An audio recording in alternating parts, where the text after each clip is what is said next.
काय ग, काय करतेयस? मी होय आत्ताच आले बघ मॉल मधून शॉपिंग करून. तुला तर माहितीये ना, शॉपिंग करताना मी अजिबात मागे पुढे बघत नाही, सगळं ब्रँडेडच घेते. काम अगं माझ्या सासरचे मला राणीसारखं ठेवतात. इकडची काडी तिकडं करत नाही मी सासरी.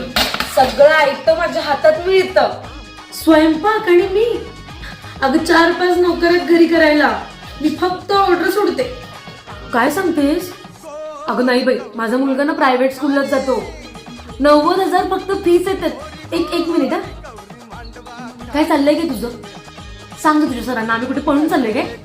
4 वर्षाची फक्त 2,000 फी द्यायची आहे ना. जा जाऊन बापाला सांग जा. हा अगं बोल. आणि काय म्हणतेस? हो आई जाऊन येते हा. काही नाही अगं, त्या म्हणत होत्या की खूप दिवस झाले नवऱ्यासोबत कुठे बाहेर गेली नाही, छान दोघे लॉंग ड्राईव्हला जाऊन या. एक मिनिट. माहितीये मला, कांदे कोथिंबीर बटाटे आणते. नाही अगं, त्या म्हणत होत्या जातायच तर डिनर पण करून या.